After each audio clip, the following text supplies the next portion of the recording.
6 weeks have passed and still there is no scientific consensus on the mysterious objects collected by the visitors. One popular theory is that the giant subterranean root-like networks were a type of von Neumann probe which swept across the cosmos billions of years ago, when the Earth was one large supercontinent. It is thought that all 11 of the alien craft were positioned above these artifacts, buried deep beneath the ground, at seemingly random locations around the world. Of these, half were situated at sea, and only the big 3 were located near populated areas. One left behind following the Hopi incident in Livonia has now almost completely withered away, presumably due to measures taken by the visitors themselves. Stories continue to abound regarding this failed extraction, with many claiming authorities made a discovery some weeks before first contact was established. Reliable information on events, however, is difficult to confirm. Truth seekers, believers now knowers, fellow CTs, and counterculture revolutionaires. It's day 42 of me saying I told you so, and what a great summer it is to be alive. So, okay, what are we going to talk about? The summit in Buenos Aires? Well, I didn't get an invite. A bunch of exploitations all pretending like they never knew about us never being alone. Hell, I mean, talk about awkward, right? And that business down at Olem? You heard it here first, folks. Yours truly. I've been saying it, and I've been saying it. NNDM. Never no damn meteor. Those Ruskies stole a page straight out of our own playbook, man. Deny everything. Deny the probes growing underneath our feet.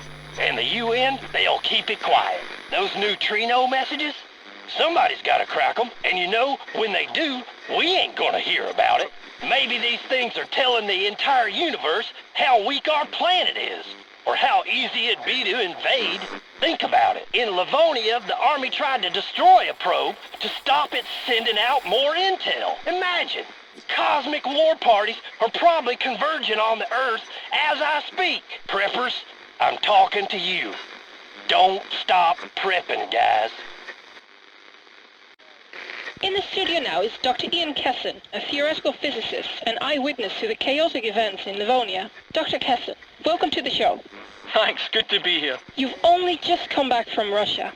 Is that correct? Yeah, we had a 40-day quarantine in Kaliningrad. But nah, don't get me wrong, I was glad for it. There was quite a lot to process. I can imagine. And they gave you the all clear, I hope. It's fine. We're all fine. We were lucky out there. A small team of Americans helped us get some biological samples.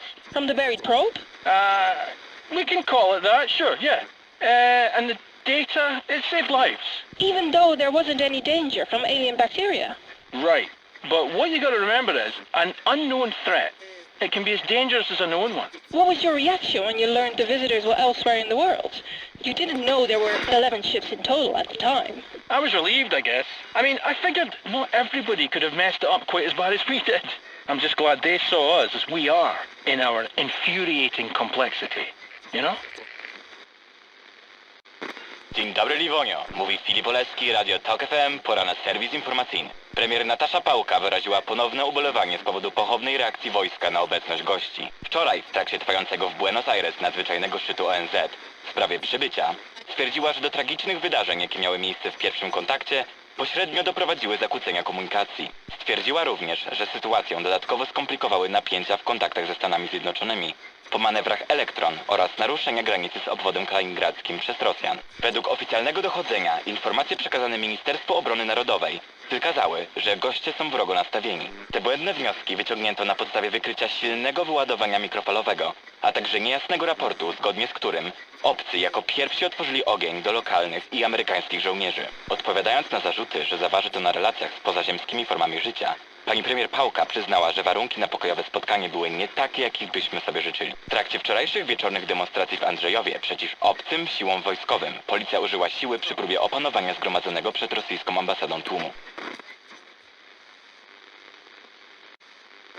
The big question is, if the Electron exercises triggered something, how did the visitors get here so quickly? At the moment, the scientific community is, well, honestly, it's divided. Okay, walk us through it, Dr. Rook. The famed cosmologist Moravec claims they were traveling for hundreds, maybe thousands of years. The buried object, according to him, only became active once the 11 craft entered our solar system. All right. That's a lot of air miles. Yes, it is. His supposition, of course, is in line with what we already know about physics, and it preserves the concept of the speed of light being some unbreakable barrier. However, British astrophysicist Simon Allcroft argues that we should not be thinking in a linear fashion. It is a known fact that time is relative. And he then believes what? That light speed isn't a cosmic limit? He does not suggest the visitors got here at speeds faster than light, no, but rather that the neutrino messages sent from Earth arrived even before they were sent. I don't need to tell you, those really do open the door to exciting possibilities. In other news, Astra, the International Space Agency, has confirmed reports that they will go ahead with the ambitious Acaronar project, dubbed the Journey to End All Journeys.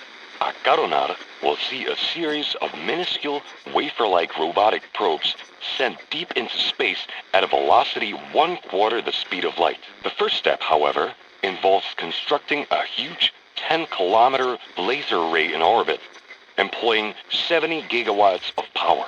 Lead engineer on the project, Katja Rossing, has said components for the laser array will be launched on the anniversary of first contact in the summer of next year.